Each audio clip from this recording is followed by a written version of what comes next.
Okay, so some announcements before we get started today. So all the homework 1 grading has been finished. If you don't have a grade back, it's probably because you didn't give me access to your repo. So if you need that done, please give me access to your repo. Add that email account. It's on Piazza, and then you gotta let me know. Send me an email or something saying that you did that, so that I can go take a look at it, and I'll get to it as soon as I can.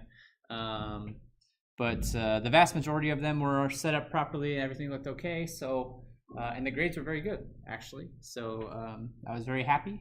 I really saw some good creative stuff for the creative portion out there too that made me happy. So keep it up. Keep up the good work. Homework 2 is due Thursday. So hopefully you've already got started on that. If you haven't, well, it's gonna be a busy couple days for you, I think. If you haven't got started on that yet. So please get started on that, or get that finished up, get it submitted by Thursday. Unfortunately, I am going to a conference this week. I'm actually leaving tomorrow. So I am going to have to cancel my office hours tomorrow. My flight leaves at noon. So I gotta go to the airport, and then I will not be here Thursday either. But we are still having class. So Taylor is gonna run a session on Thursday on the survey. I believe it was last week. We asked you what concepts you were interested in getting a little bit more information about, and so we collected those answers, and Taylor is gonna pick a couple of them and go through them in class on Thursday. So Thursday, there's not gonna be a studio. It's gonna be a little bit of a review day based on the concepts that you told us you wanted more information about on the survey. So that's what the plan is for Thursday. And then also happening on Thursday, Project 3 is going to come out. I might talk about that a little bit more today if we have time. But Project 3 will be posted by Thursday. Taylor will probably talk about that in class a little bit on Thursday afternoon. And it won't be due until after spring break. So you'll have plenty of time to work on that one. In fact, the content that we're talking about today is directly related to what we're asking you to do on homework 3. So very good that you all came to class today. I think that's it. Are there any questions about schedule or... Oh, I forgot. Because I can't make it to office hours tomorrow, I did try to find some people to hold additional office hours. So at least one TA is going to hold additional office hours tomorrow evening. I'll post this on Piazza because I don't remember what the times are right now. So I'll post the times on Piazza, and I'm hoping that maybe we can get one more session on the books because I know that assignment is due on Thursday. So I want to make sure that you have help available. But Taylor, of course, has his sessions on Tuesdays and Thursdays, and Puneet also has a session tomorrow from 11 to 1. So there's still options for you to get help with the assignment, even though I unfortunately cannot hold office hours tomorrow. If you still want to talk to me, email me, hit me up on Piazza. I won't be out of contact. I'm just going to be in Minneapolis, so they still have email there as far as I know. So shoot me an email, hit me up on Piazza if you have questions that you want me to take a look at between now and Thursday, and I'll get to it as soon as I can. All right, I think that's all the announcements I had. Any questions before we hop into today's content, today's material? Any questions? All right, cool. So if you take a look at the calendar today, we're talking about gestures and animations. I gave you a little animation gesture demo app, but if you download it and open it up, there's very little code in it. It's basically a blank starter app. So we're going to be coding a lot today. Some of the other feedback I got on the survey from you guys is that you'd like to see more in-class coding, so I'm going to try and make an effort to do that from now on. So we're going to make an app today that shows off some of the different gestures and animations and those kinds of things that you can do inside of our Android apps. So if you want to follow along, grab this code and load it up in Android Studio, and you can follow along with me as I create the app. If you don't want to follow along, you just want to sit back and watch, that's fine too. I plan to post the completed solution after class today. So you still will have access to the code either way. it's up to you how much you feel like participating with today's lecture. So yeah, let's go ahead and dive in.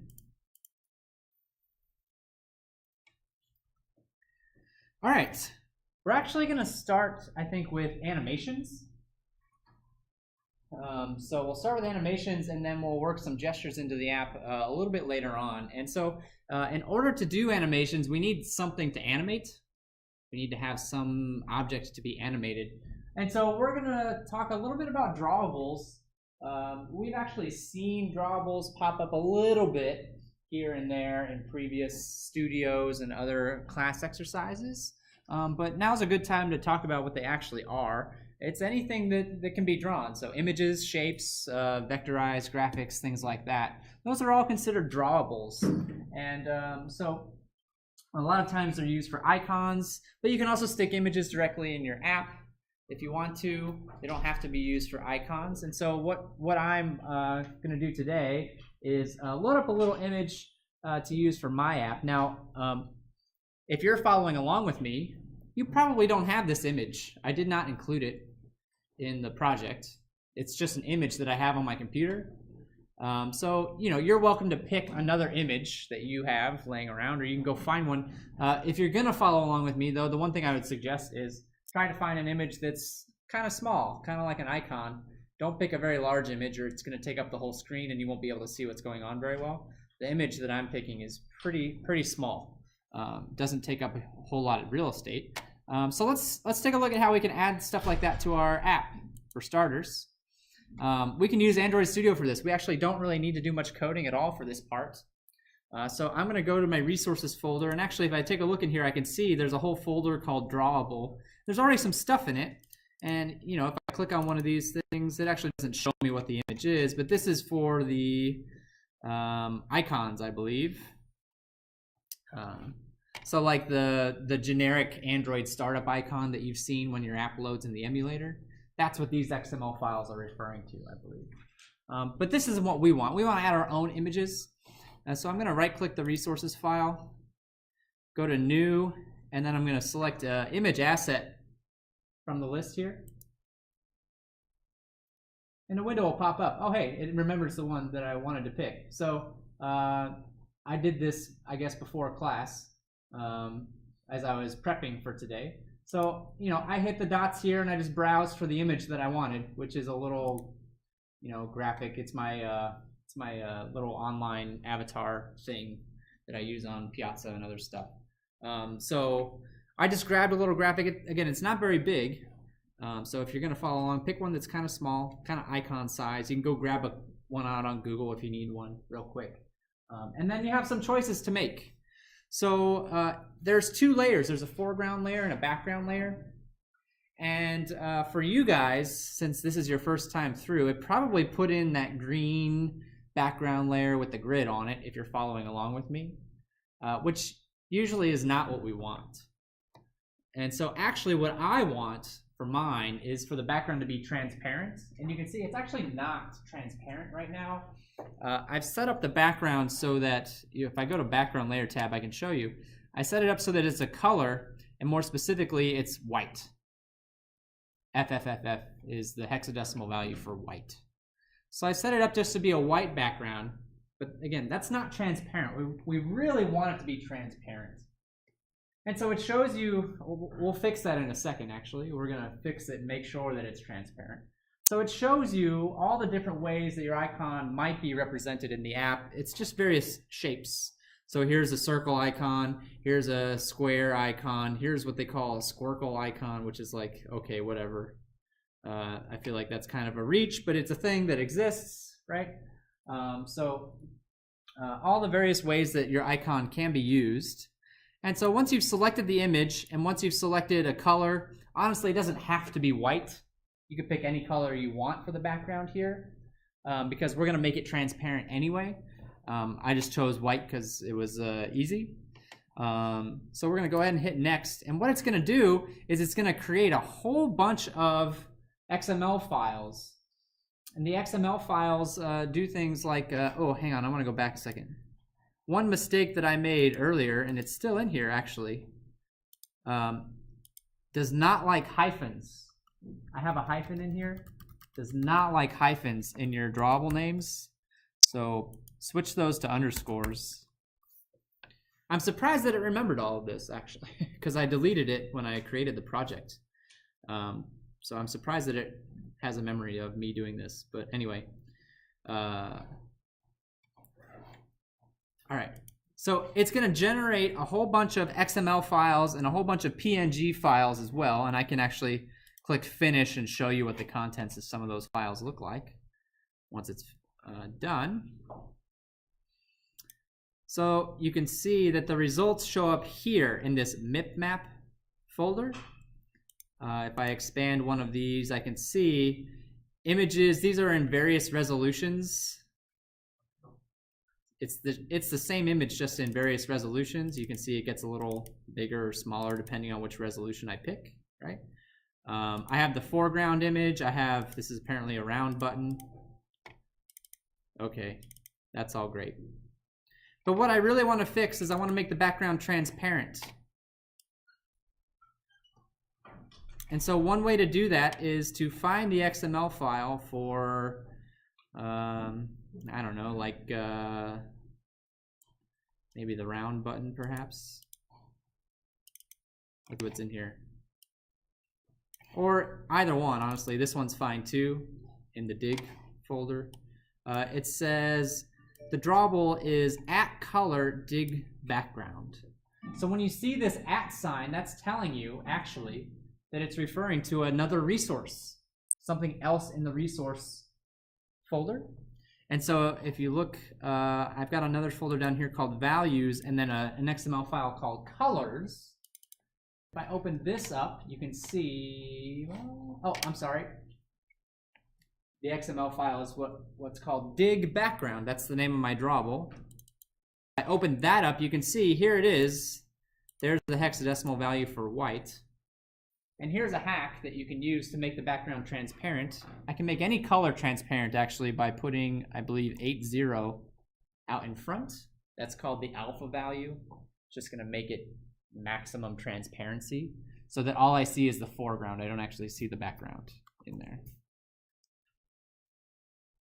And we actually have the drawable set up. If I want to, what I can do is I can add it to my app through the layout. So if I go find the layout for the main activity,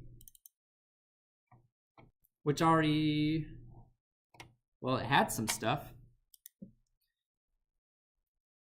What does that say? Android constraint layout. Oh man, did it mess up all my constraints and stuff? That's too bad. I'll have to fix that later, I guess.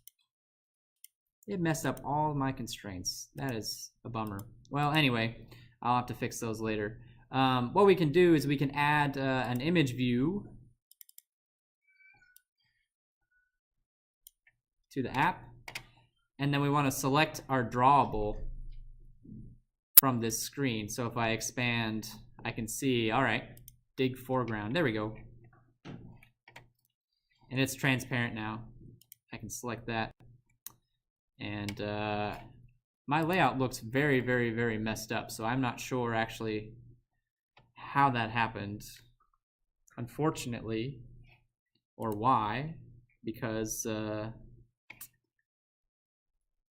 everything looked fine when I, forgot to constrain it. Everything looked fine when I had it set up before class. This is gonna be fun. See how bad this looks.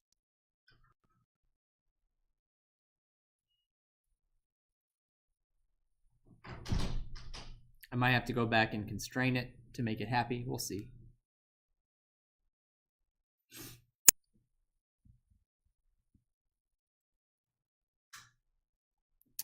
So anyway, while this is loading up, I can explain what we're going to do next, what this app is ultimately going to do.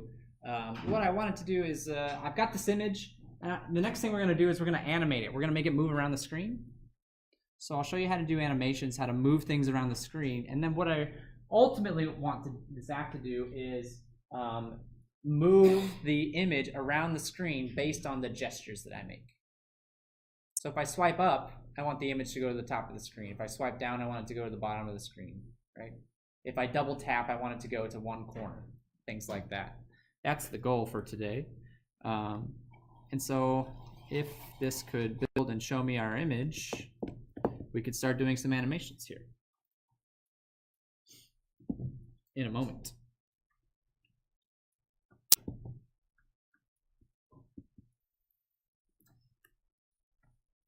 Taking longer than usual. I guess we could just start up the animations instead of standing here waiting. And oh, did it go? It's doing stuff.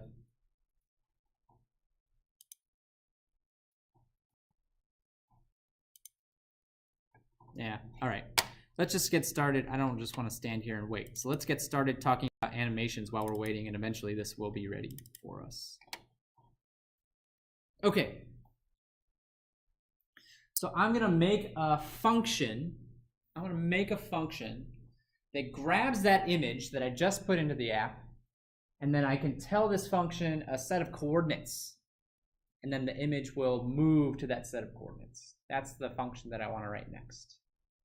So I'm going to create this function down here. I'll just call it move to.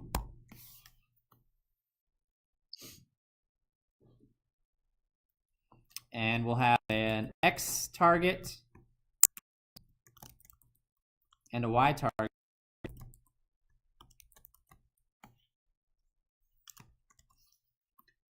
And what we need to do then is create an animation that's going to take that image that's in our app and move it to the X, Y coordinates that I've specified here. Now we actually need to have a conversation about the coordinate system of our screen.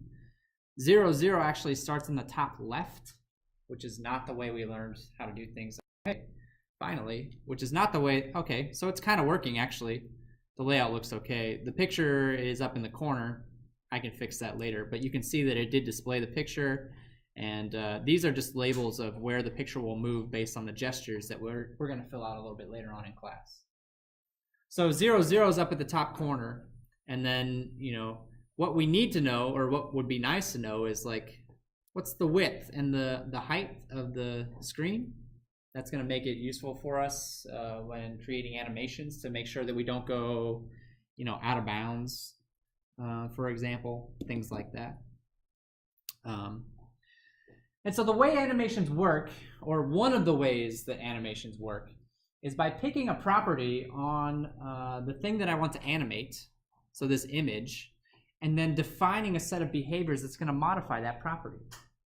So if that property is the X coordinate, for example, and then I modify that X coordinate over time, it's going to have the effect of moving it horizontally across the screen. And the same thing is true for the Y coordinate. I can say that I want to modify the Y coordinate over time, and it will move it up and down the screen. If I want to do both at once, I have to do a little bit more work. So let's start filling out this function. I'm going to just make it move in one direction first. Let's start with the X direction. But I want it to be able to move in any direction eventually. So I'll show you how to add in the Y coordinates as well. So the first thing that we're going to do is we're going to create what's called an object animator. That's what's going to manipulate the property. So I'm going to go ahead and create an object animator.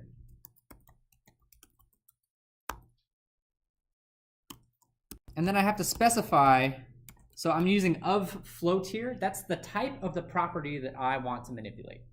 The X coordinate and the Y coordinate are floats. So I'm using of float here to indicate that I'm manipulating a property that's of type float. Okay. I now have to specify what it is that I want to manipulate. And so I need to grab this image. I need to have a reference to this image, which I don't currently have. So let's go back and fix that real quick in the layout. I need to give it an ID. I need to constrain it as well, which I'll go ahead and do. Oh, hey, look, it decided to fix my thing all of a sudden. It wants to be constrained. I don't really care where it starts, honestly, as long as it's on there and it doesn't screw up my other stuff. Let's give this a name. I'll call it face. Okay. what I want to do is I want to set it to this instance variable so I can use it down in this function over here. So in my onCreate method, I'll just make an assignment face view equals face. I can't spell. All right. So I just grabbed this is the ID from the layout. I'm just saving that to an instance variable so that I can refer to this view in my animation method down here. So face view is what I want to animate. This is the image view, the image that I'm trying to move across the screen. I need to then specify what property of this image view I want to modify. And so there's actually multiple options to choose from. If I put a dot here, can I pull up a list of stuff? Yeah. I have these two values here, translation X and translation Y. And then down farther below, like way farther below, I guess, I have other values called just X and Y, and also Z, as a matter of fact. And this is where things get a little bit confusing. I mentioned the coordinate system earlier and how 0, 0 is typically the upper left corner of the screen. And if I use the X and Y properties, that's true. That's what I'm using. The upper left corner of the screen is going to be my origin. It's going to be 0, 0. If I use the translated X and translated Y, that translation actually shifts the coordinate system to put 0, 0 at the center of the screen, like we're used to seeing in math class. So we actually have two different coordinate systems that we could use here, which makes things a little bit confusing. The important thing is to be consistent. If I'm going to use the translated coordinate system with 0, 0 in the center, make sure I'm doing that for everything, right? Don't mix and match the two coordinate systems. Otherwise, you're going to get behavior that looks weird. It doesn't look right. So I'm going to use this translated X, which again uses a coordinate system based around the center, with the origin based in the center. And then I'm going to specify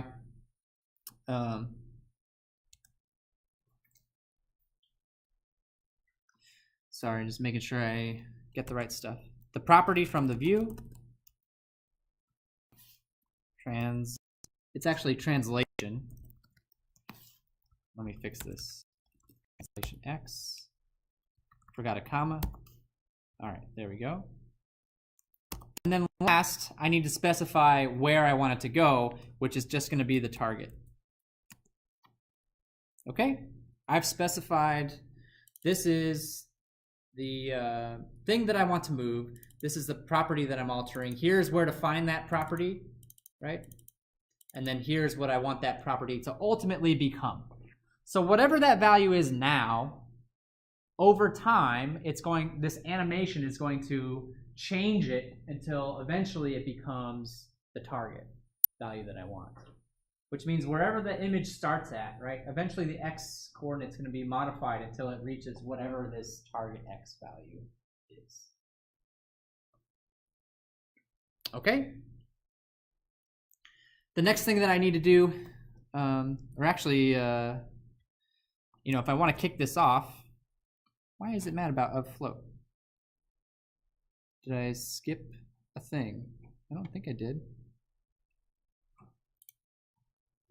My naming's off. It should be X, but still. Oh, I'm sorry. This is an int. It should be a float. That's my bad. Sorry. That's why it was upset. I told it was a float and then made it an int. Whoops. All right, now it's happy. And so then to kick off the animation, I just say x dot, what is it, start? Yeah, x dot start. And that begins the animation. Remember, I'm only manipulating the x coordinate right now, not the y coordinate, so it can only move horizontally at the moment. But let's try it out. Let's see if we can get it to do something. I'll say move to, I don't know where I want it to go, 500. And I put the F after here to indicate that this is a float, because it will complain if I don't do that. It thinks it's an integer, even though the function's expecting a float. So I put the F after it to indicate that it's a float. And then why are you mad at me now? Oh, I need to specify the Y target, which doesn't matter because we haven't implemented the Y yet, so any value will do there. So move it to the 500X position, and we should be able to see this happen. Let's see. Let's run it and see what happens. It should not take as long to build this time since we have already built it once, hopefully.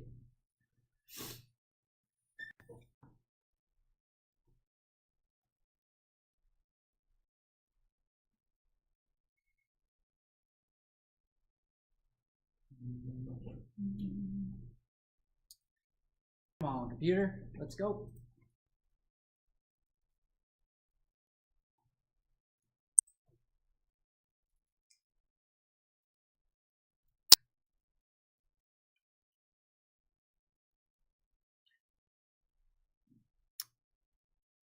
So what I hope will happen is that we see the icon start roughly in the middle of the screen and then move to wherever X coordinate 500 is. We're about ready to see if it works or not.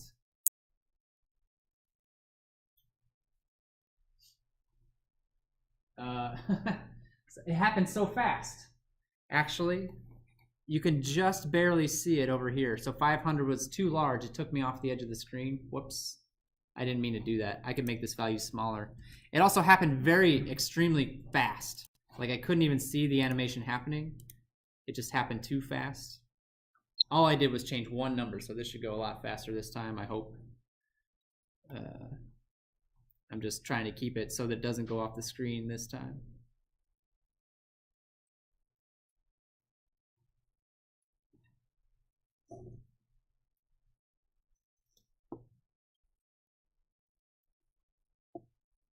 All right. Okay, yeah. So again, it moved. You can see it's in a different position now. So it did move to the spot that I told it, but it happened so fast. I didn't actually get to see the motion. So we need to do two things. I want to make it so that I can update the Y coordinate as well. And then I also want to slow things down a little bit so that I can actually see that motion occur. So let's see if we can update our move to function to do that. We're going to make another object animator for the Y. And, you know, I'm just going to take all the X's and change them to Y's. Right? That was the easy part. But now we have a problem. I can't just come down here and then say Y start. Why not? Why won't this work the way that I want it to?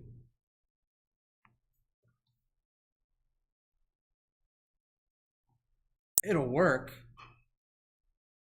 It'll move it to the position that I want, but what's the motion going to look like? Yeah. It'll be like a triangle, like moving one way then the other. Yeah, it'll move one direction then the other. I want it to just go diagonal directly to the point, right?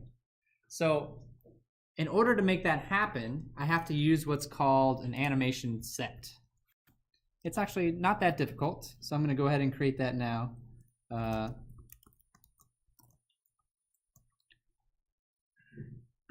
Equals animator set. So I've got this animator set, and then in order to make this work, I can use the play together function, pass in the two object animators. Did I type it in wrong? Anim set XY. Pass in the two animators, and then I'm saying I want these to happen at the same time. So the animator set will make sure that both of these happen simultaneously. I no longer need these.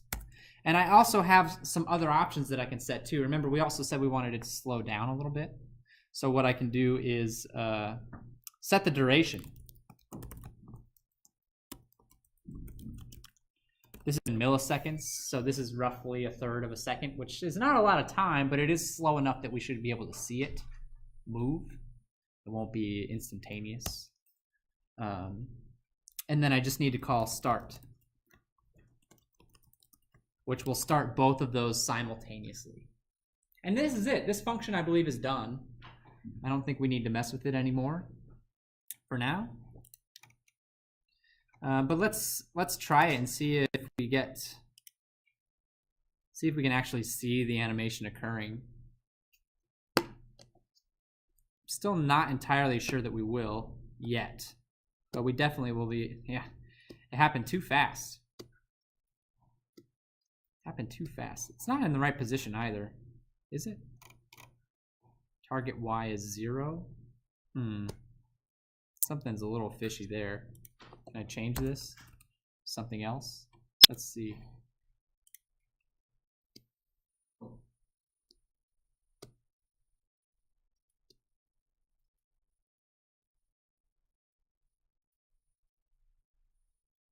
Okay, so it did move, but we still didn't see the motion, and there's actually a reason for that. The reason is that I'm telling it to move in the onCreate function. So basically what's happening is that the motion is happening before the display even gets rendered on the phone. It's doing the animation before I even see the UI at all. So the way to fix that is to make this a little bit more complete. Let's talk about gestures. What I really want to do, I know it's hard to see the small text, but you can see I've got swipe up, swipe down, swipe right, swipe left, and then tap, double tap, and long press on here. So what I want to do is add some gestures to this app, such that when I do a double tap, I see it move down to this corner. And when I do a long press, I want to see it move up to this corner. And when I do a swipe up, I want it to move here, right? That's the goal of this app. So let me let's switch gears and talk about gestures, and we'll be able to see the animations for sure once we get that working. So there are lots of different types of gestures. We did animations, although I guess it's worth mentioning that the object animator is only one way to do animation. You can actually make animations that respect the laws of physics, which can be important for some apps. There's a spring animation that you can use, or a UI animation, which are actually very easy. In fact, we've already seen some UI animations when we use like the tab explorer, for example, moving from one tab to the next with a slide motion gives you a UI animation, or the navigation drawer, how it comes out from the side. It's an example of a UI animation. Well, let's talk about gestures. So we've got lots of gestures that we could use, but these are the most common ones that you're going to see: a single tap, a double tap, or a long press where I press and hold. We've got swipes in 4 directions, and then drag and drop. If we have time, I'd like to show you a drag and drop example as well. But we're going to start with the easy ones and work our way up to the harder ones. I'm going to start with the taps. Those are pretty straightforward to do. Then we'll do some swipes, and then we'll, if we have time, which I hope we do, we'll finish up with drag and drop. So let's get started. In order to implement gestures, I'm going to create a second class, and that class is going to extend the gesture detector class. There's a gesture detector class in Android that's used to detect the gestures that take place. So I'm going to go over here and make that second class. I'm going to make this class a private inner class. Are you guys familiar with inner classes? So an inner class, as its name sounds, is just a class within a class. The advantages of having an inner class. So I already have a class in this file, right? This one, this main activity class. I cannot mark this private. It's not allowed. Well, actually, it's taking it, but is it complaining? Make public. Yeah, I mean, maybe the rules are slightly different for Kotlin, but for Java, you cannot have a private class unless it's inside another class. So by having a private inner class, what I'm basically saying is that this class is only for use inside of this other class. All other classes cannot see it, cannot use this implementation. That's what I'm saying by a private inner class. So I'm going to make a private inner class called myGestureListener, and it's going to extend the gesture detector class dot simple on gesture listener. And so a gesture listener, the name kind of tells you what's going on. There's different gestures that can take place, and when those gestures happen, the listener is going to detect them, and then I'm going to have functions for each gesture that I care about that I can then use to describe the behavior that I want to take place when a gesture happens. So let's start with an easy one. let's start with long press. All right. I'm going to make a function called, actually I need to override a function called onLongPress. And all of these have a motion event as their input parameter. This motion event has all of the data about the event that took place, such as the location, right? For a long press, that's really about all the data that I think is extremely useful. For swipes, it would give you like a starting location and an ending location and a speed, how fast did they swipe, things like that I could use. That would all be able to be found in the motion event. And so on a long press, we just want to move the icon up here to the top right corner. Right? We have to remember, though, that our coordinate system is actually in the center. So if I'm trying to do this, and I'm trying to make it in such a way that it's going to work on all phones, not just this phone, I need to have a way of getting the size of my window, the size of my app, the height and the width. In other words, I want to call move to, but I need the height and the width in here in order to write it properly. So I have to get those values. I have to get those values first. So let's take a minute and go back to our main activity. You can see I've actually already created variables for height and width, but they're not set properly. So let's take a minute and get the height and width of our app, because we're going to need those in order to implement the rest of this stuff properly. In order to get the height and the width of our app, we need to use something called display metrics. Oops.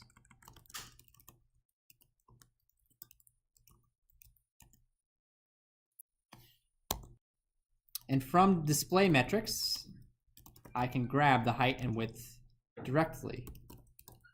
Metrics dot height pixels, and you can see width pixels there as well as some other information. What's the DPI? What's the density? So it's any information about the actual display, the phone display. So I want the height and width.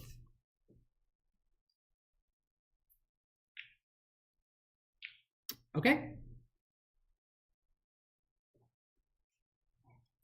Cool. So now I can actually fill these out appropriately. So think about it. If the center is 0, 0, that means this is going to be, the x value would be the width over 2, and then the height over 2. They're both positive because I'm going to the upper right corner. So I can, it's just a little bit of math. I can write that as follows. Well, here's actually a trick. Since we're talking about inner classes, the height and width values are in the outer class. They're in the main activity class. I'm in the inner class. So the question is, can I access those values? The answer to that question is yes, but then maybe the more interesting question is how? How do I access those values? I can use the this keyword, but I have to be careful because this could now possibly refer to two different things. You can see it's telling me this could refer to my gesture listener, the class that I'm in, or it could refer to the outer class, the main activity as well. And so I want the values from the main activity, so I'm going to select the main activity, and it annotates it with that at main activity. Basically, it's saying this is referring to the outer class, not the instance of the inner class. Does that make sense? That's how we can communicate between our outer and inner classes. Yeah, what's up? So the difference between like an inner class and a class within a class. An inner class, like if you just have a regular class, can you not do that? Or what's the difference between an inner class and a class within a class? Yeah, an inner class can only be used within the outer class, whereas if you just define a regular class, a non-inner class within a class, I believe it can still be public and still be used outside of the actual class as well. And I also actually think, too, along those lines, that I'm not able to reference the outer class directly. By saying it's an inner class, I'm specifically saying it's nested inside of this one. Whereas if I don't declare it as an inner class, It's not technically nested inside of the outer class, so I'm not able to easily access the member variables from that outer class like I am here. It's a good question. So can you write the function? I'm sorry? You write the function instead of the inner class. Well, so I need a gesture listener. The way to detect gestures is to create a gesture listener. That's the only way to do it, right? So I have to create a class. So what I could do instead, if you don't like the inner class, okay, fine. What I could do instead is just create a regular old class, create a new file, right? With my gesture listener in it, just a regular old class, and do it that way. And that's also fine. That's also okay. But I like keeping things all in the same place, especially if I don't think I'm going to use this gesture listener outside of this class. I'm just going to dump it as an inner class. If I think I might use it in many different activities, then it makes a lot more sense to put it in its own file and have it be a public class. Good questions. So this is just a little math. I don't feel the need to, explain the math behind this a whole lot. I'm just going to copy it from my notes here because you guys are smart enough to do the math on your own if you had to. I'm positive of that. Let's see. Negative? Hang on. I want to subtract.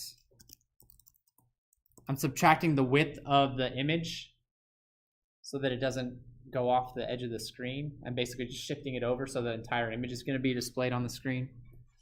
So there's the width coordinate. I actually have the other one listed as negative, which I'm a little confused about in terms of the coordinate system, but plus face height.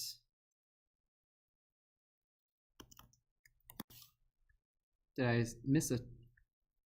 I did. I missed a factor here. Okay. Again, I'm not worried about the math. You guys are smart enough to figure out the math. Basically, what I've set up here is a function. Anytime there's a long press, it's going to call this animation function to move the face. That's what I'm hoping for. I'm going to make one more for double tap, and then we'll test it out, and we'll see that it works. I want to make at least two, so that I can see it move back and forth between 2 points. So let me make another one for double tap. It's going to look very similar on double tap. You can see it's already helping me out here. On double tap, I'm just gonna copy this line since the math is very similar. I think this just becomes negative. I just flip all the signs, I think. Positive, positive, negative. And then there's an additional thing that I have to do here, return true. I didn't have to do this for the long press, but for a lot of the gestures, they want to return a Boolean at the end. And what this Boolean is saying is, did you handle this event or not? So when I say return true here, what I'm saying is, I took care of the double tap. I handled it. I dealt with it. If I say return false here, that's telling Android that if anything else out there also wants to do something with this double tap, they're welcome to see that event and process that event. But if the only thing you want to happen is this function, say return true, that's telling Android that I got it. I covered this gesture. It's already taken care of. So eventually I want to add swiping and other stuff to this. Actually, I wonder if I could put single tap on here since it's so easy. I know I said I was just going to do one more. I'm going to do two more because single tap is the easiest one.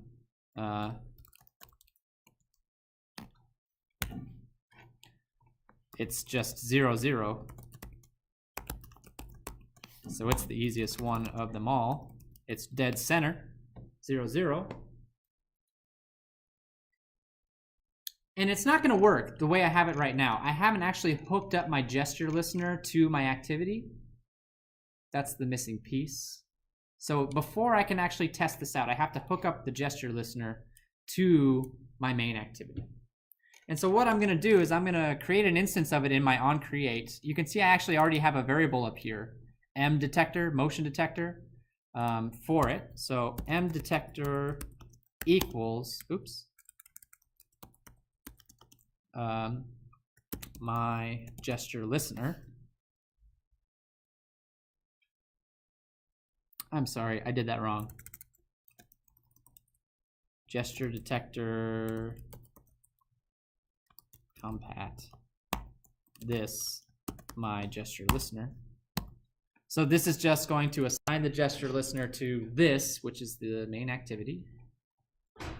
And then I have to do a little bit more.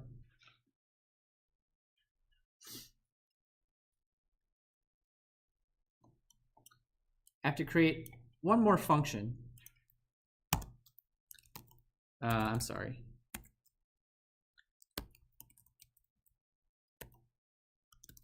On touch event.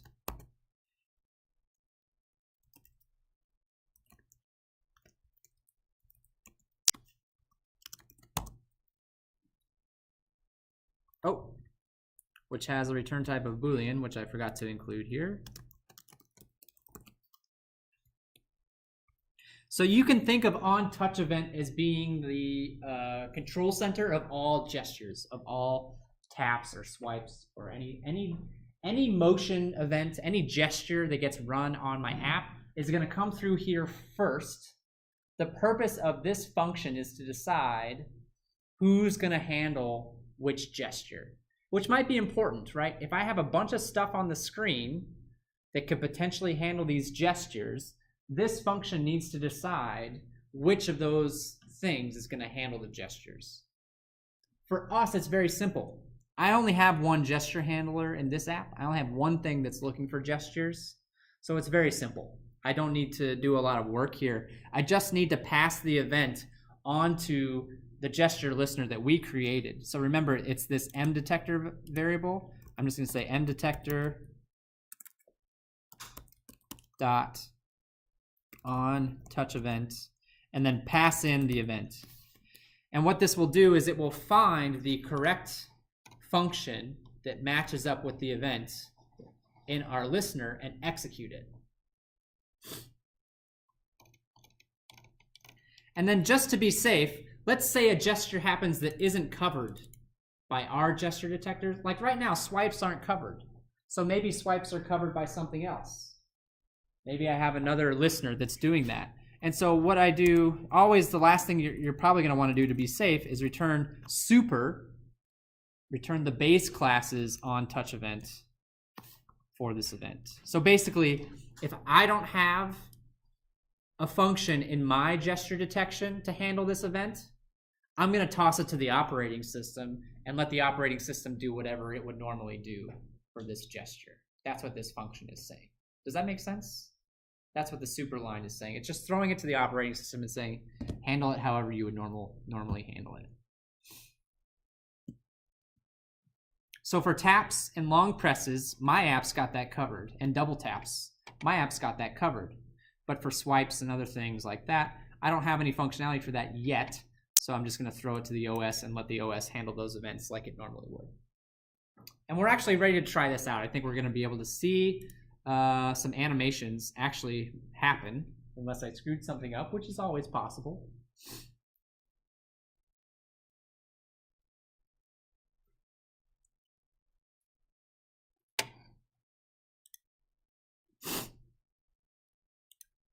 Oops, unresolved reference. What are you upset about? Excuse me. Oh, well, I goofed. I definitely goofed. Negative this. That's not what I meant to say. I probably meant to say negative this dot height. That makes a lot more sense. I can't do arithmetic with an activity. That doesn't make any sense. So let's try it again now and see if that fixes our problem.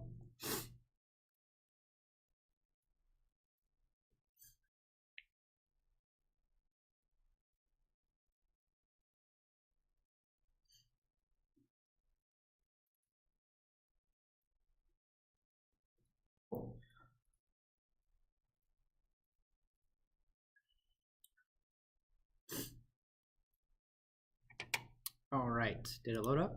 It did. Let's see if it works. So I can use the mouse, or actually if you have a laptop with a touch screen, it makes testing this kind of stuff a lot more intuitive, but the mouse works too. So if I do a tap, nothing happens. That's great. Oh, double tap. So, okay. I mean, we can see it moving. That's good, but the coordinates are off. That's bad. Long press. Okay. You can see it's actually got basically the motion that I want. It's moving diagonally between the values, but something's just a little off with my arithmetic. Yeah. Off by a full image. It might be. Yeah, I think I did something weird with my math here. I'm not sure what I did. I mean, it matches what I have in my notes. I guess I'm not too terribly concerned about it. I mean, I'm kind of concerned about it.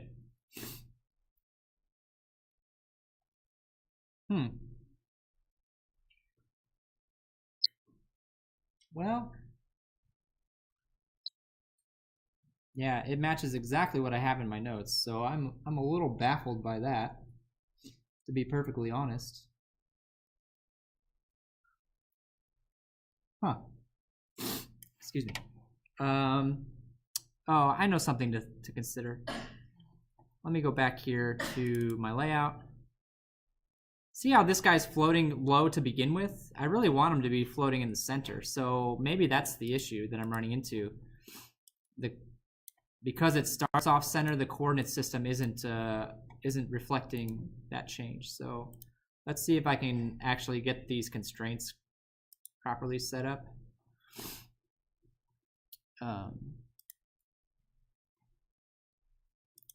What I really want this to be constrained by is not relative to other values, but to the edges of the screen. You know what I mean? So these should be equal,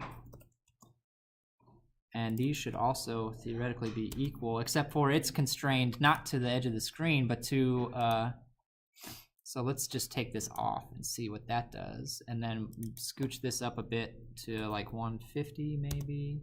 Or actually, an easier way to do this that I just remembered, centered, you can center vertically in the parent. That's not centered vertically in the parent. What are you doing?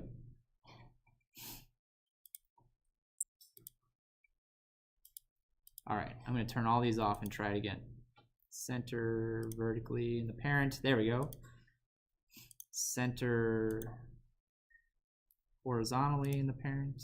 There we go. All right, let's try it again.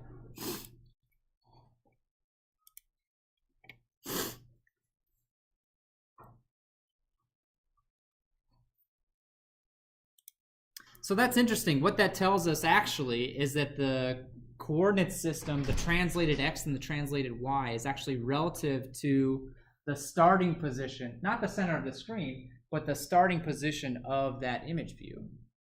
If I started in the center, that's where the origin of those translated x and y values are. If I started anywhere else, that's, you know, the origin will be at that particular position. And so now it actually works the way that I expected it to.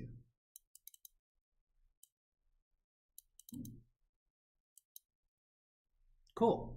And we can actually see the animation as well. Cool. So the only ones that we have left on here are the swipes.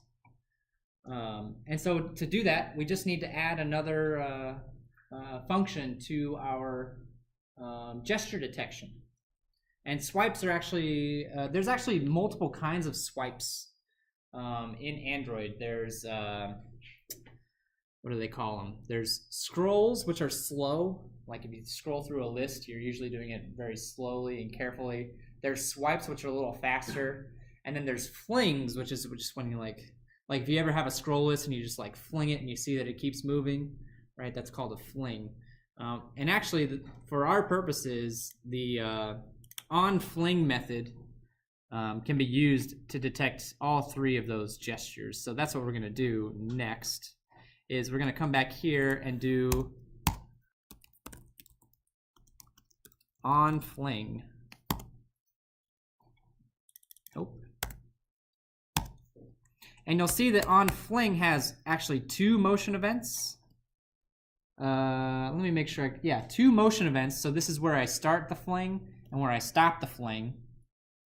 And then it also has two velocities, x and y. How fast did I move in the x direction? How fast did I move in the y direction? To dictate the motion of that gesture. So what we need to do is we need to examine those and then decide, based on, it's more math. We need to look at those values and decide, all right, did they move left to right? Did they move up and down? How did they actually move the, how did they actually perform the swipe? And so we can, check these motion events. We're gonna get the x coordinate out of the motion event and do a little bit of arithmetic. Right? If the x position where I started minus the x position where I ended is greater than some value. Let's make a value here. I'll call it, what did I call it in my notes here? Private var swipe distance. So this variable represents the minimum distance that you have to move your finger across the screen in order for it to qualify as a swipe, right? So if the starting x value minus the ending x value, why are you unhappy?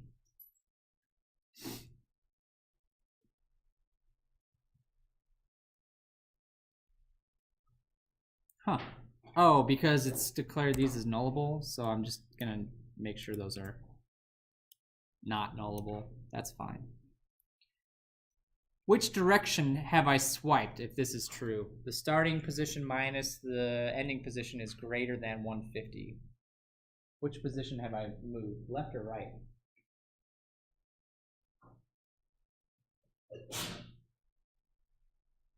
What? Left? So if I start and I go left, that should make the x value go down, right? Should make the x. So right, yes. Should make the x value go down if I'm moving to the left. So yeah, negative minus a negative would be a positive. Yeah, like if e1.x is greater than e2.x, then it would be like right to left. Right to left. But we're saying it has to be positive. So I think you were right. I think this is actually moving left, moving a swipe to the left. And we're, all right, cool. So we have to do some more math. How do I get the image to move to the left side of the screen? It's more math, and again, I'm not as concerned about the math. I'm just gonna go ahead and get the math going so that we can move on to the more interesting parts of the app. 2f minus face.width.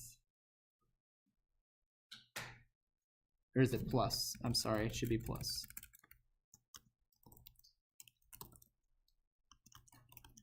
Zero. So the target y is going to be 0 because it should not move up and down at all. If I'm moving left, it should just go to the left position, and the y should be neutral. And so then we're going to keep going. We got to do this 3 more times, right? But thankfully we can just copy paste the math and tweak it a little bit. So it's not going to take as long. So we'll do right next. If e2.x minus e1.x is greater than swipe distance. And let me just copy the line, and I think switch the signs is basically all that needs to happen for the opposite direction.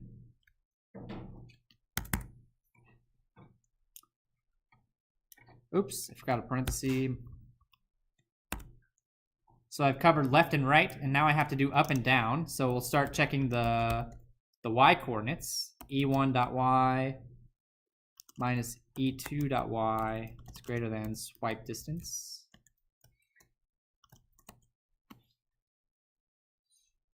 All right, move to, so now the x value is going to be 0 because it's going to be dead center. It's going to be lined up. And then negative this dot height It's the same equation just with the height instead of the width, and I can't spell.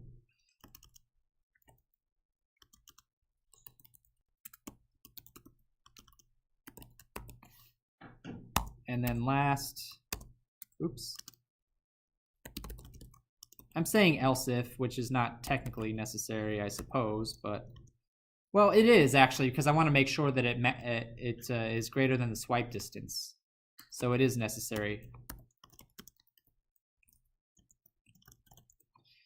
We'll copy this, flip the signs.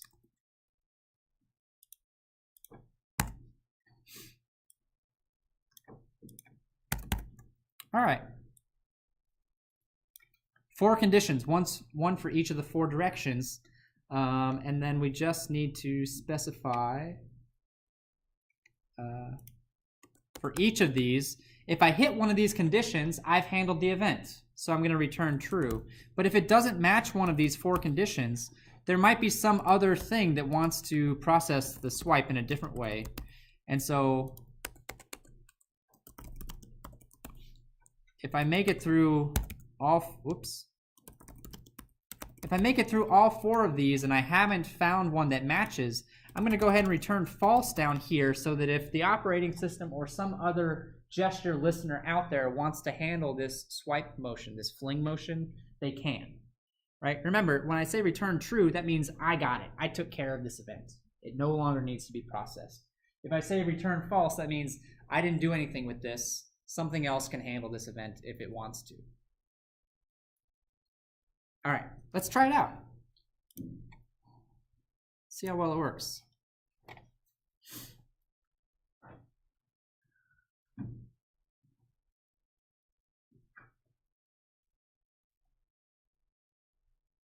So swipes are a lot easier to test if you have a touch screen, but you can do them with the mouse too.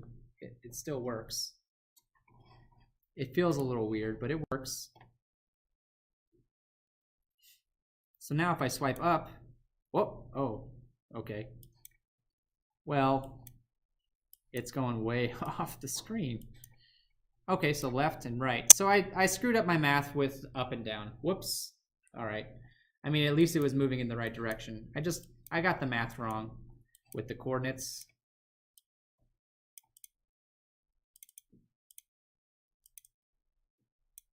But it works. Where did I screw up the math? Now I'm confused.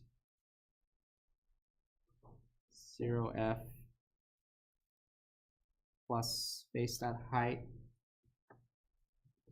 I mean, it's not that complicated of arithmetic. I'm a little confused as to why it was going off the screen.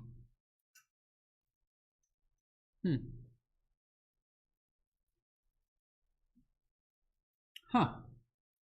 Not sure about that. If you switch you're subtracting the negative value. And oh, you are correct. That's it. Thank you. Got my signs mixed up. That's it.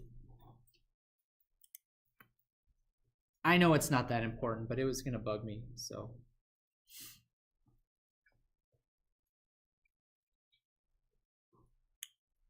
All right, swipe up. Hey, much better.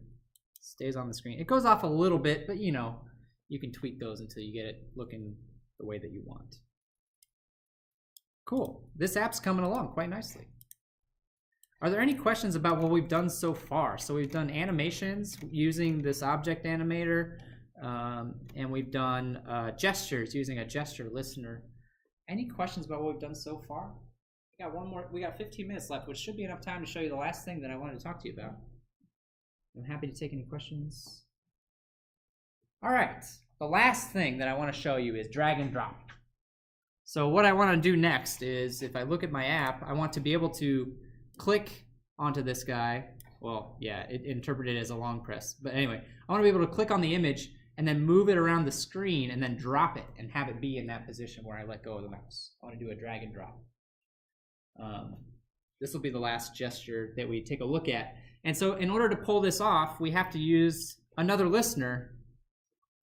We have to use a drag listener. We have to use a drag listener. So a drag listener listens for drag events, basically. There's some other objects that go along with it. So clip data actually refers to the clipboard. And so you can think about what that means for a second. If I'm dragging and dropping things around, what it's really doing is it's almost like Control-C, Control-V in the new location. That's what that's suggesting, is how drags work to some degree. It's making a copy and then moving it over here and then deleting the old one.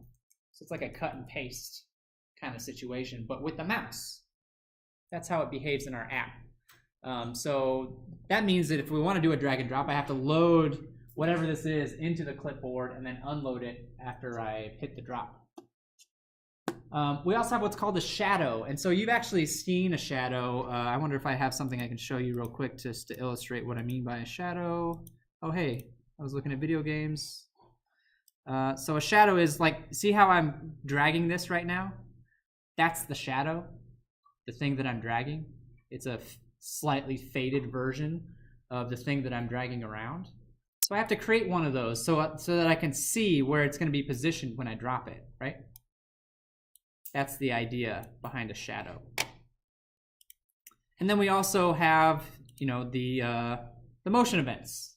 The motion events. So we're going to implement a drag listener. The difference between the gesture listener and the drag listener, right?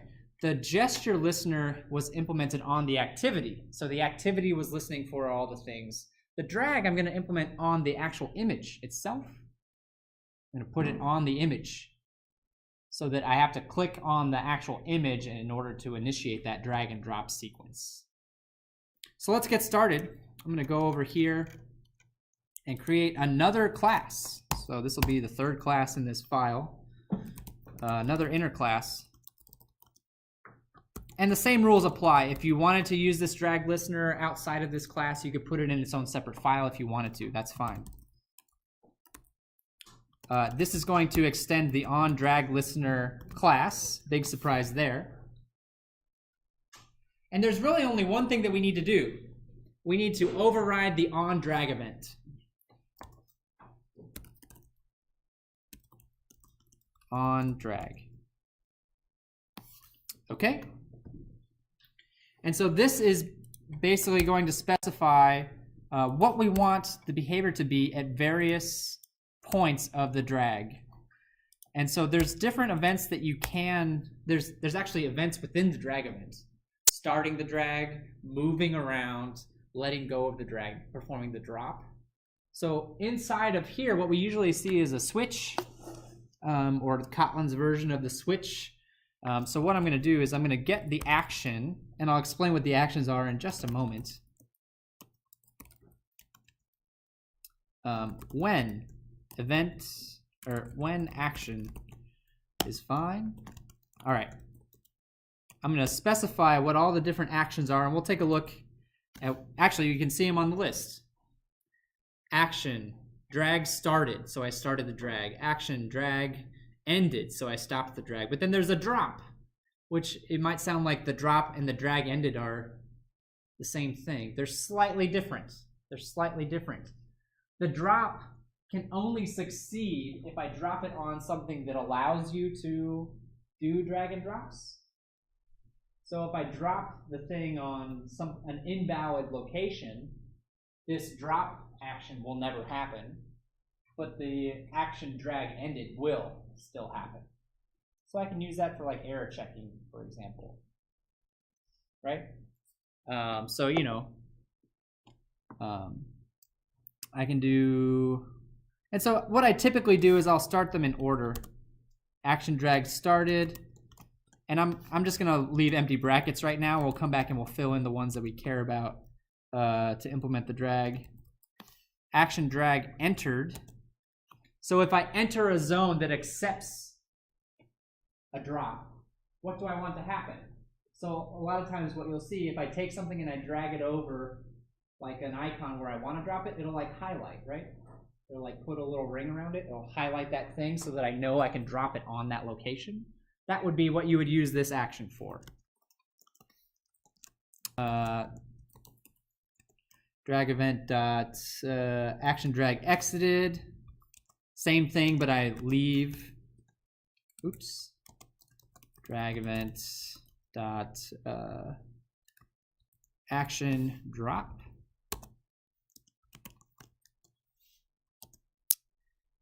And then drag events.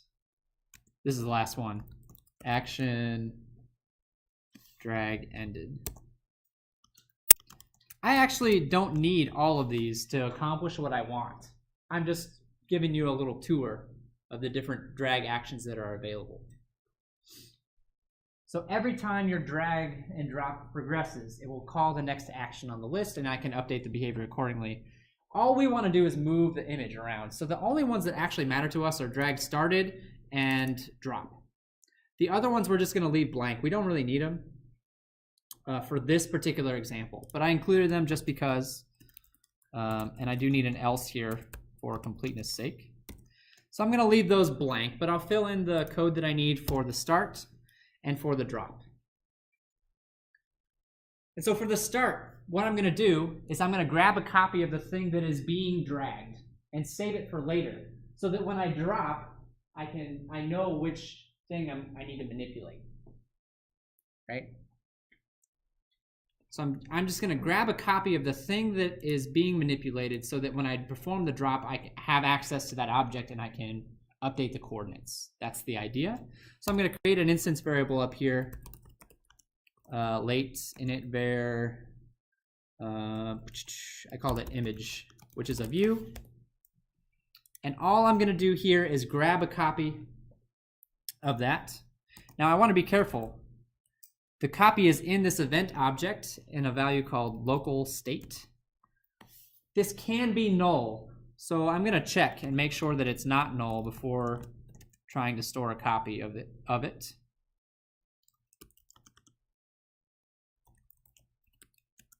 And that's all I'm going to do. As view. I need to cast it to a view. That's all I'm going to do when a drag gets started. It's just grab a copy of the thing that's being dragged. I expect it to be my image. We'll hook it up a little bit later.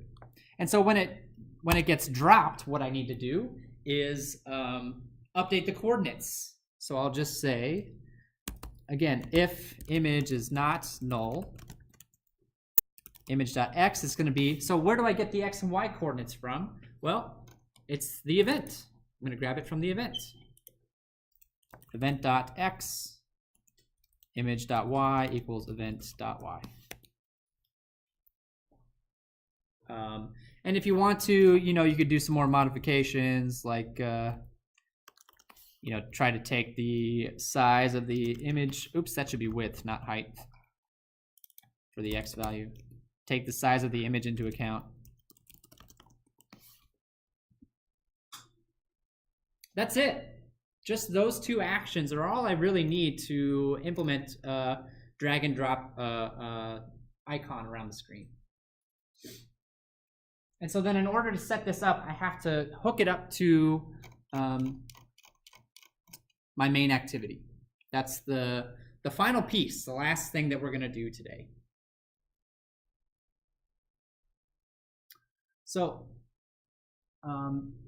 the first thing I'm going to do is I'm going to make a listener on the image for when a drag is going to start.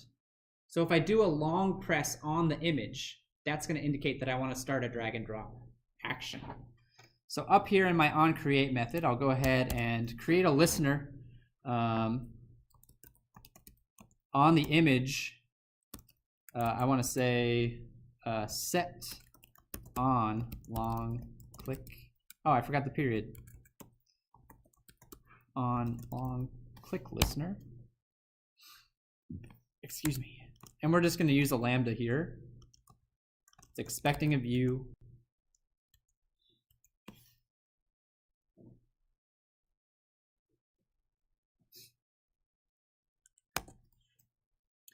All right.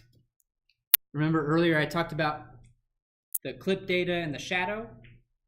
This is where we're going to create them.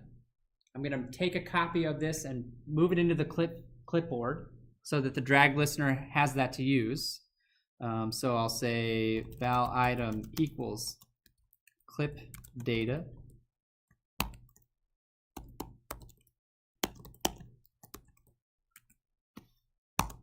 Okay. I'm grabbing the tag from the view as a character sequence. Why are you upset with me? Unresolved reference V. I don't know why you're mad at me.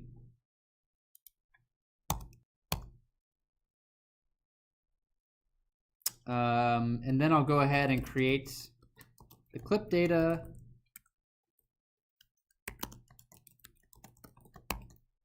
Actually, yeah.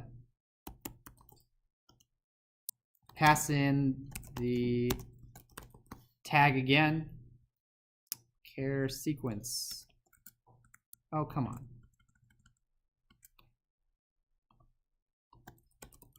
There we go. We also need to pass in the drag data. I'm sorry. I need to specify what the type is of the thing that I'm adding to the clipboard. Clip description, mime type, text plain. It's almost always going to be a plain text. And then the item, which is what we created in the previous one. Still don't know why it's upset about all of this stuff. Call requires API level. Oh, that's interesting.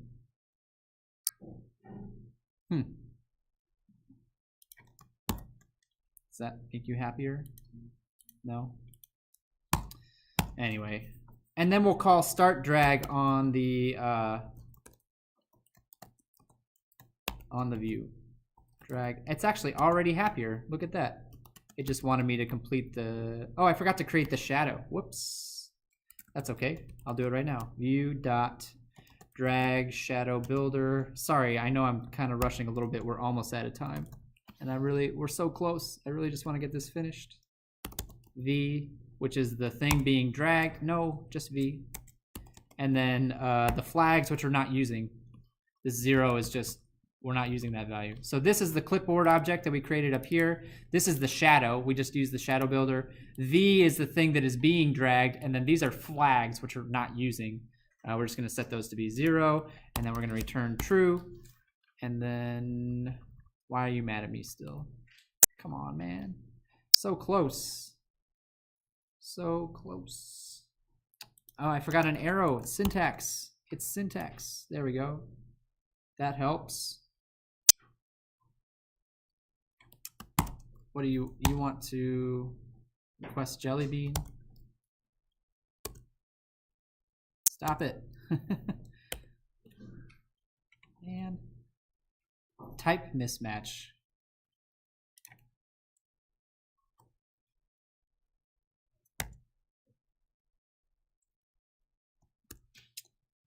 I am baffled. This looks exactly the way that it looks in my notes, but it's not working. Ah, shoot. Well, unfortunately, we're out of time. So I will post the completed code on Piazza, and I'll add a little write-up for the stuff that I literally need 3 more lines of code to get this working. I just ran short on time, so I apologize about that. But I will get this completed version up along with the additional 3 lines that I need to make it working so that you can test this out and play around with this app yourself. On the assignments, just a little heads up, you are going to need to do swipe animations. You're not going to have to do drag and drop, although you could as part of your creative portion. That would be a good creative portion thing to do. Not required to do drag and drop, but you're going to do swipe. You're going to do animations as well. It's a little blackjack app, so you're going to make the cards animate across the screen. You use swipe gestures to specify whether you want another card or you want to stand on the cards that you've got. That's kind of the idea. Taylor will talk to you more about that on Thursday. So that's all for now. I'll post this later this afternoon or later this evening, and see you guys next week.